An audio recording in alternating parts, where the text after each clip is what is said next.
나는 틀린 인생을 산 게 아니라 조급한 인생을 살았을지도 모르겠습니다. 나는 63이 되어서야 내 인생이 왜 이렇게 흘러왔는지 처음으로 이해하게 되었습니다. 그 계기는 점도 종교도 아닌 한 권의 오래된 책이었습니다. 안녕하세요. 사연 읽어주는 여자 포도사이다입니다. 오늘의 사연 제목은 나는 왜 이제야 이 책을 만났을까? 입니다. 편안하게 들어주세요. 나는 63이 되어서야 내 인생이 왜 이렇게 흘러왔는지 처음으로 이해하게 됐습니다. 그전까진 늘 같은 생각뿐이었습니다. 왜 나는 늘 늦었을까? 왜 나는 항상 선택을 잘못했을까? 사람들은 말합니다. 그래도 열심히 살았잖아요. 하지만 밤이 되면 그 말은 아무 소용이 없었습니다. 조용해진 집안에서 후회는 더 또렷해졌으니까요. 퇴직하고 나니 시간이 남았습니다. 시간이 남는다는 건 생각이 남는다는 뜻이었습니다. 젊을 땐 생각할 틈이 없었습니다. 하지만 이제는 도망칠 이유도 핑계도 없었습니다. 그때부터 과거가 하나씩 문을 두드리기 시작했습니다. 퇴직 후 첫 달은 참 이상했습니다. 아침에 눈을 떠도 갈 곳이 없었으니까요. 30년을 아침 6시에 일어났습니다. 출근 준비하고 회사 가고 일하고 퇴근하고 그게 제 삶의 전부였습니다. 그런데 어느 날 갑자기 그 모든 게 사라졌습니다. 처음엔 자유로운 줄 알았습니다. 이제 하고 싶은 거 하면 되지. 그런데 막상 하고 싶은 게 없었습니다. 아내는 여전히 바빴고 자식들은 각자 살고 있었고 친구들은 대부분 여전히 일하고 있었습니다. 집에 혼자 있으면 텔레비전을 켰습니다. 하지만 프로그램이 귀에 들어오지 않았습니다. 화면만 보고 있으면 자꾸 딴 생각이 났으니까요. 그때 그 결정을 안 했으면, 그때 좀 더 용기를 냈으면, 그때 말을 제대로 했으면, 후회는 초대하지 않아도 찾아오는 손님이었습니다. 그것도 밤마다, 조용할 때마다, 혼자 있을 때마다, 마흔에 직장을 옮길 기회가 있었습니다. 조건도 좋았고 하고 싶은 일이었습니다. 하지만 안정을 택했습니다. 가족이 있으니까 그 선택이 틀렸다는 게 아닙니다. 다만 그 이후로 계속 만약이라는 생각을 했다는 겁니다. 만약 그때 옮겼다면, 만약 그때 도전했다면, 만약 자식에게도 미안함이 남았습니다. 바빴던 건 사실이지만 바쁘다는 핑계로 대화를 미뤘던 것도 사실이었으니까요. 나중에 시간 되면 이야기하자. 그렇게 말하다 보니 어느새 자식은 다 컸고 이젠 제게 먼저 말을 걸지 않았습니다. 아내에게도 마찬가지였습니다. 언제부터인가 우리는 같은 집에 살면서도 다른 시간을 사는 사람들이 되어 있었습니다. 오늘 뭐 했어? 그냥 이게 우리 대화의 전부였습니다. 퇴직 후 2달쯤 됐을 때였습니다. 거울을 보다가 문득 이런 생각이 들었습니다. 이 사람은 누구지? 일을 떠나니 저라는 사람이 남지 않았습니다. 회사에서의 역할, 직함, 책임. 그걸 빼고 나니 텅 비어 있었습니다. 63세 나는 대체 누구란 말입니까? 그날 밤 잠이 오지 않았습니다. 창밖을 보며 이런 생각을 했습니다. 이렇게 남은 인생을 보낼 순 없는데, 하지만 어떻게 해야 할지 알 수 없었습니다. 그때 제가 할 수 있는 건 그저 하루하루 견디는 것뿐이었습니다. 그날도 시간을 때우러 도서관에 갔습니다. 퇴직 후 도서관이 제 피난처가 되어 있었습니다. 집에 있으면 답답했고 밖을 돌아다니기엔 목적지가 없었으니까요. 도서관에 가면 신문을 읽었습니다. 하지만 신문도 금방 다 읽게 되고 그러면 서가를 천천히 둘러봤습니다. 그날도 마찬가지였습니다. 책등을 훑어보다가 손이 한 권에 멈췄습니다. 주여? 사실 주역이 뭔지도 잘 몰랐습니다. 그냥 동양 철학 관련된 책이겠지 정도. 그런데 이상하게 그 책이 자꾸 눈에 들어왔습니다. 집에 와서 펼쳐봤습니다. 솔직히 말하면 처음엔 한 줄도 이해되지 않았습니다. 한자도 많고 설명도 어렵고 역시 내 수준에 안 맞는 책이구나. 그런데 이상하게 책을 덮을 수가 없었습니다. 뭔가 제 이야기를 하는 것 같은 느낌. 그래서 천천히 한 문장씩 다시 읽기 시작했습니다. 그러다 한 문장이 눈에 밟혔습니다. 막힘은 끝이 아니라 변화를 준비하는 시간이다. 그 문장을 읽는 순간 가슴이 먹먹해졌습니다. 지금 제 상태가 딱 그랬으니까요. 막혀 있다는 느낌. 퇴직 후 저는 늘 이런 생각을 했습니다. 이제 끝이구나. 남은 건 천천히 늙어가는 것뿐이구나. 그런데 주역은 달랐습니다.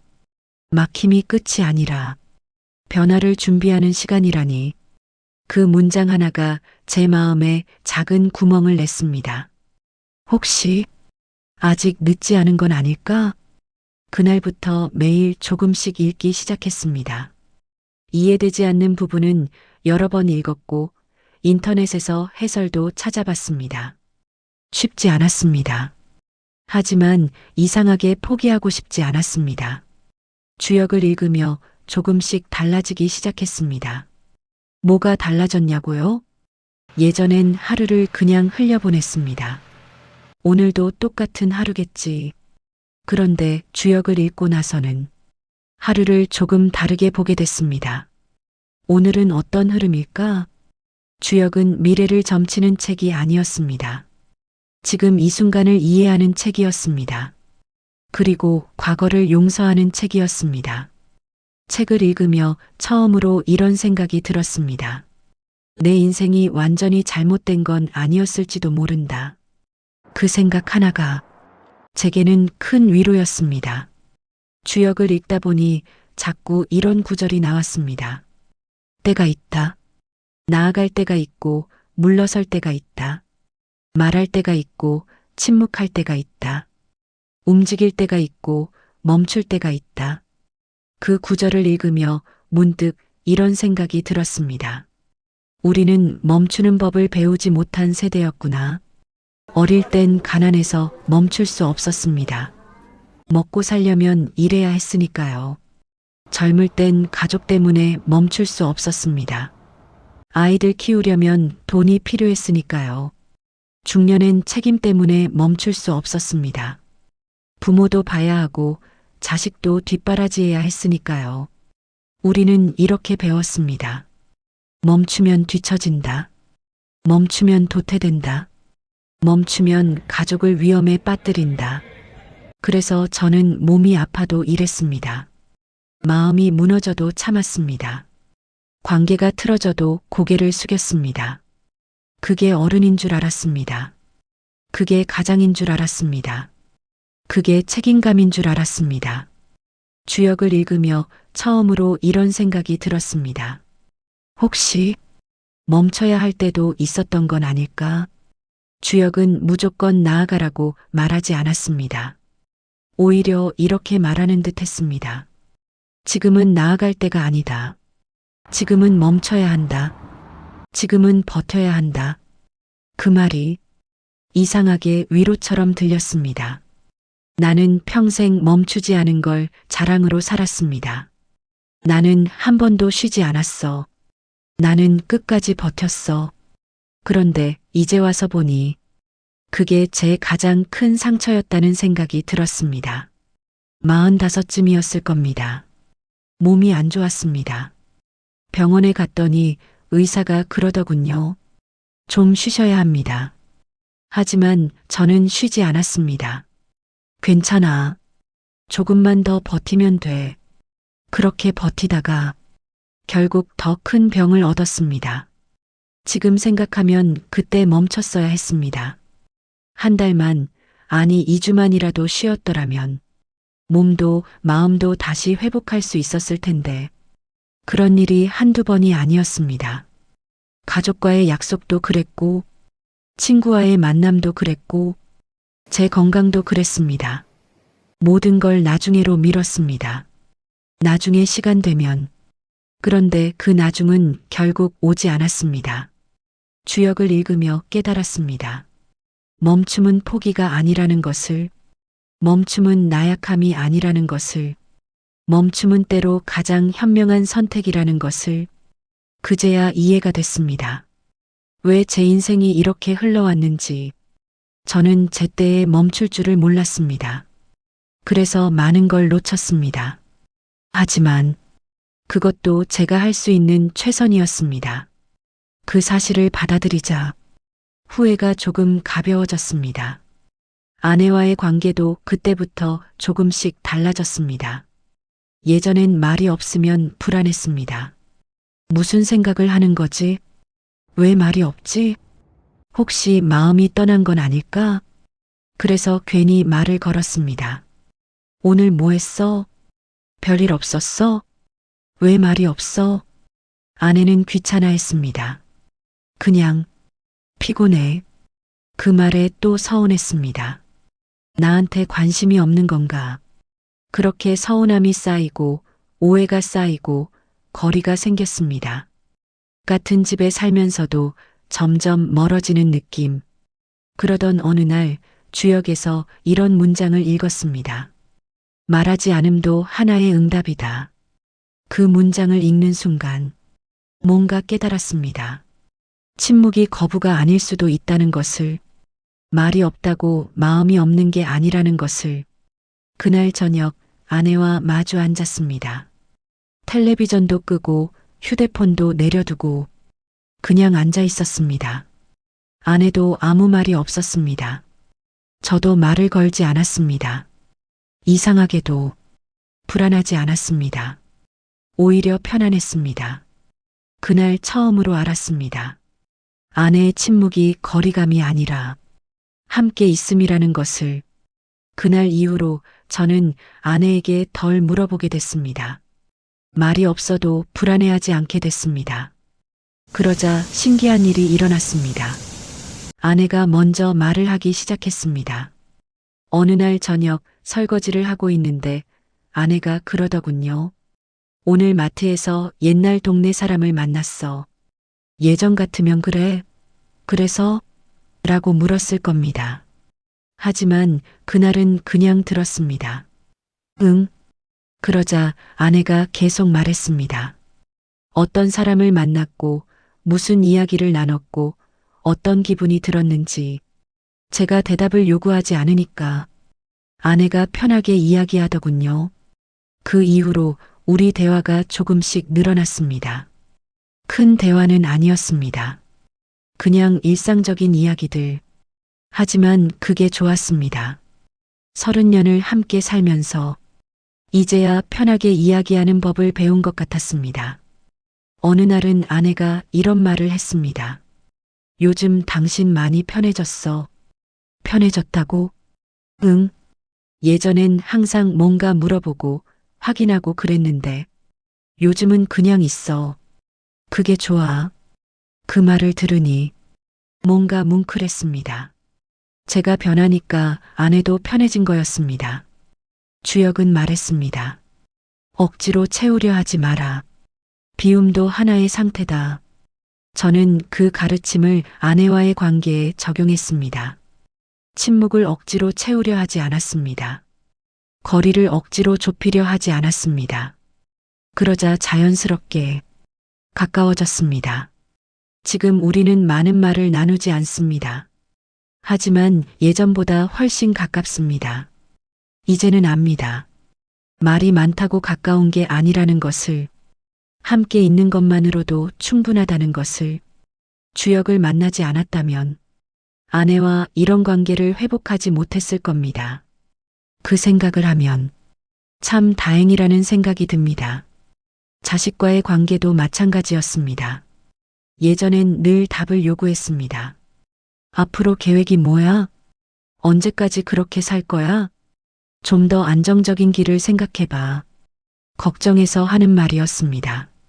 자식이 잘 되길 바라는 마음이었습니다. 자식은 그 말을 부담스러워했습니다. 아빠는 항상 그렇게 말해. 내 인생인데 왜 아빠가 결정해?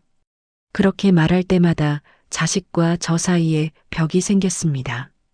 저는 도우려는 건데 자식은 간섭받는다고 느꼈습니다. 주역을 읽다 이런 구절을 만났습니다. 아직 정해지지 않은 길을 억지로 정하지 마라. 그 문장을 읽고 깨달았습니다. 제가 불안해서 자식에게 답을 요구했다는 것을, 제 인생이 그렇게 흘러왔으니까 자식도 그렇게 될까봐 두려웠던 겁니다. 저는 제 불안을 자식에게 투사하고 있었습니다. 조언이라는 이름으로. 그걸 깨닫고 나서 질문을 줄이기로 했습니다. 자식이 찾아왔을 때도 먼저 묻지 않았습니다. 요즘 어때? 그 정도만 물었습니다. 자식이 말하고 싶으면 하겠지. 그렇게 생각하며 기다렸습니다. 처음엔 아무 일도 일어나지 않았습니다. 자식은 여전히 짧게 대답하고 금방 자기 방으로 들어갔습니다. 하지만 저는 계속 기다렸습니다. 조급해하지 않으려 애썼습니다. 그렇게 몇 달이 지났을까요? 어느 날 자식이 이런 말을 했습니다. 아빠, 나 사실 요즘 이런 생각을 해. 그 말을 들었을 때 가슴이 뭉클했습니다. 자식은 그날 처음으로 자기 고민을 털어놨습니다. 직장에서의 어려움, 앞으로의 진로에 대한 불안, 관계에서의 갈등. 저는 그냥 들었습니다. 조언하고 싶은 마음을 참으며 이야기를 다 하고 나서 자식이 그러더군요. 아빠, 들어줘서 고마워. 조언도 하지 않았는데 고맙다니. 그때 알았습니다. 자식이 원했던 건 답이 아니라 들어주는 사람이었다는 것을. 주역은 말합니다. 기다림은 포기가 아니라 신뢰다. 저는 자식을 기다렸습니다.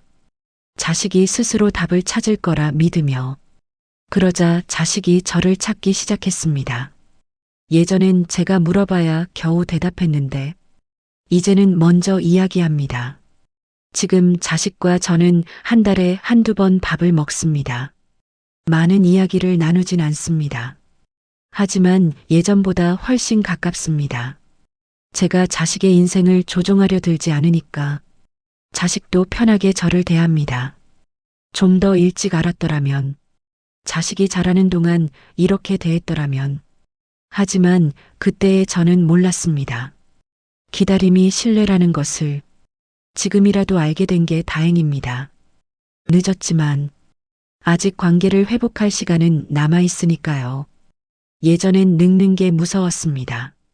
몸이 느려지는 것, 기억이 흐려지는 것, 사람들 사이에서 점점 밀려나는 것, 무엇보다 쓸모 없어질까봐 두려웠습니다. 그래서 괜히 젊은 사람들 말에 끼어들었습니다. 내가 젊었을 땐 말이야. 괜히 아는 척을 했습니다. 그건 이렇게 하는 거야. 괜히 버티려 했습니다. 나는 아직 괜찮아. 하지만 그럴수록 더 초라해지는 느낌이었습니다. 주역을 읽다 이런 문장을 만났습니다. 역할은 사라지지 않는다. 다만 바뀔 뿐이다. 그 문장을 읽고 한참을 생각했습니다. 역할이 바뀐다는 게 무슨 뜻일까? 그리고 깨달았습니다. 젊을 때는 앞에서 끌어야 했고, 중년에는 옆에서 버텨야 했고, 이제는 뒤에서 지켜보는 역할이 주어졌다는 것을. 그렇게 생각하니 조금 편해졌습니다. 제가 앞에 나설 필요가 없다는 것. 지금 제 역할은 지켜보는 것.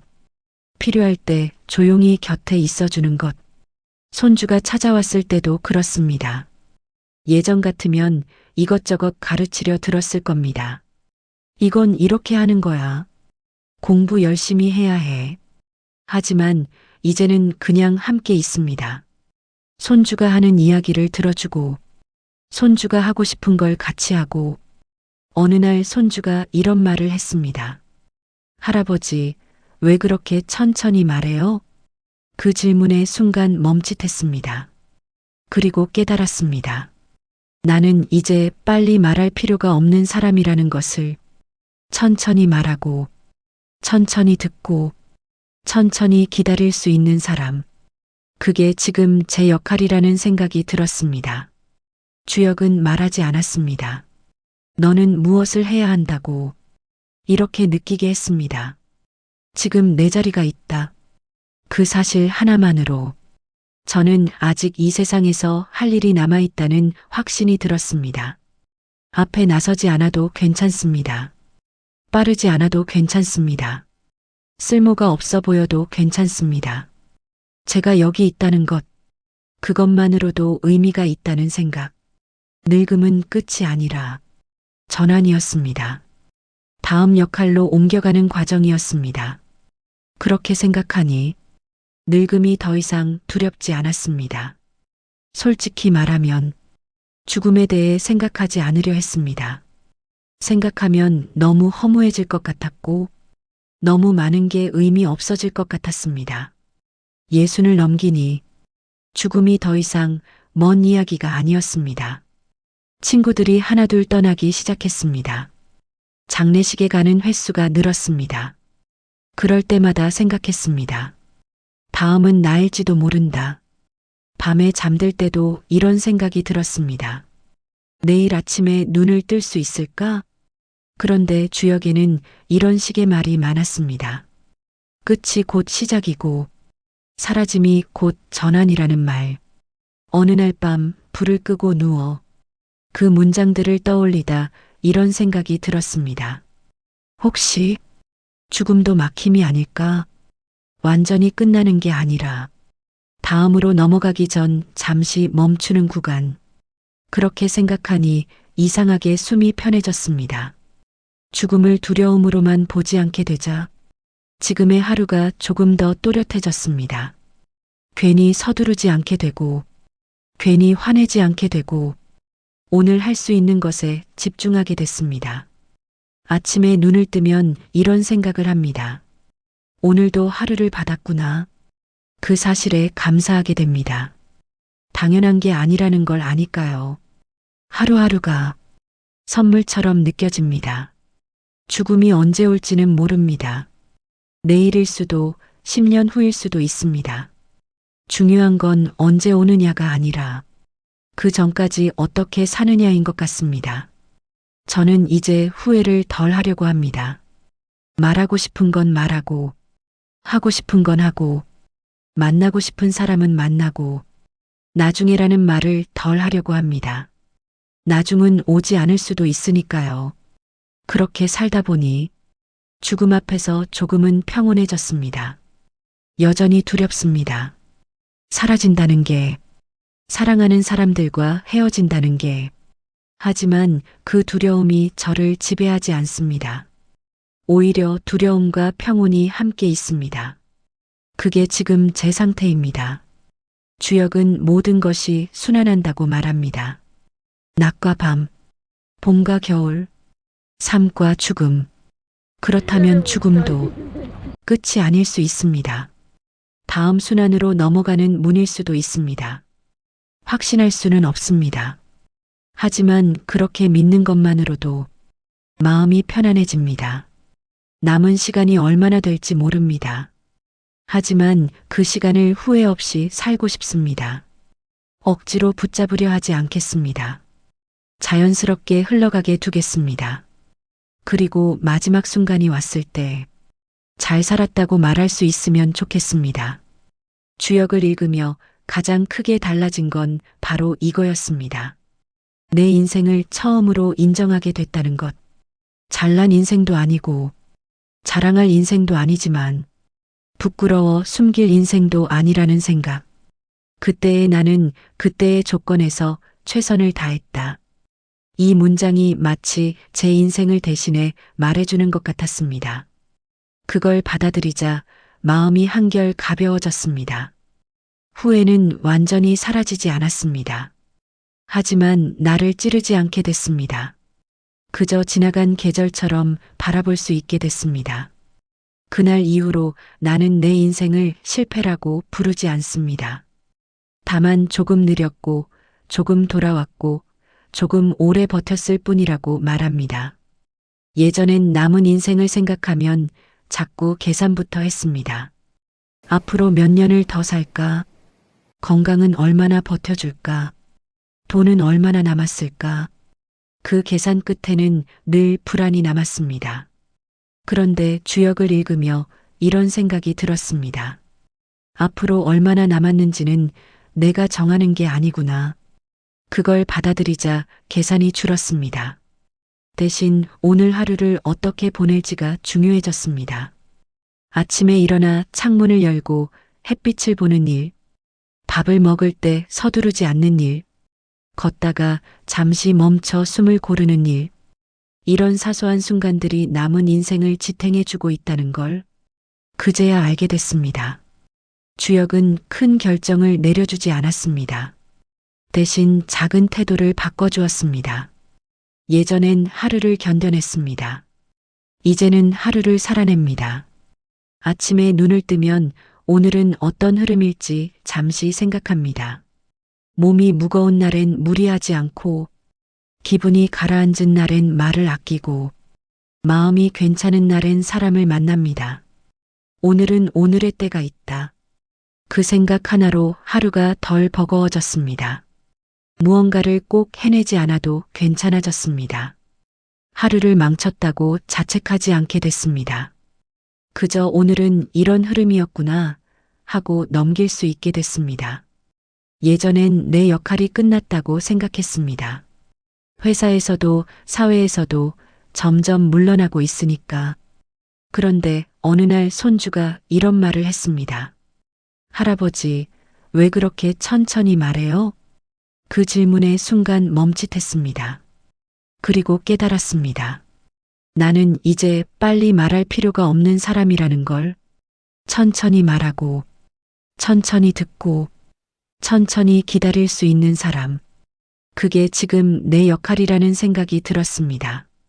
주역은 말하지 않았습니다. 너는 무엇을 해야 한다고. 대신 이렇게 느끼게 했습니다.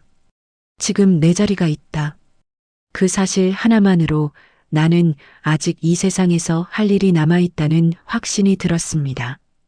어느 날 문득 이 생각이 들었습니다. 이 이야기를 나만 알고 있기엔 아깝다. 주역이 대단해서가 아니라 내 인생을 처음으로 이해하게 됐기 때문입니다. 예순을 넘기고도 여전히 자기 인생을 실패라고 부르는 사람들이 너무 많다는 걸 알았기 때문입니다. 술자리에서, 병원 대기실에서, 경로당 한켠에서 늘 비슷한 말이 오갑니다. 나는 뭐 한 게 없지. 돌아보면 남은 게 없어. 다 잘못 산 것 같아. 그 말을 들을 때마다 예전의 내가 떠올랐습니다. 그래서 이 이야기를 남기고 싶어졌습니다. 주역 이야기가 아니라 살아낸 사람의 이야기로. 지금 이 이야기를 듣고 계신 당신도 아마 한 번쯤은 이런 생각을 해보셨을 것입니다. 나는 제대로 살았을까? 혹시 그렇다면 이 말만은 꼭 전하고 싶습니다. 당신은 틀린 인생을 산 게 아닙니다. 그저 그 시대를 그 조건에서 버텨낸 것입니다. 주역은 영웅의 인생을 말하지 않습니다. 조용히 자기 자리를 지킨 사람의 인생을 말합니다.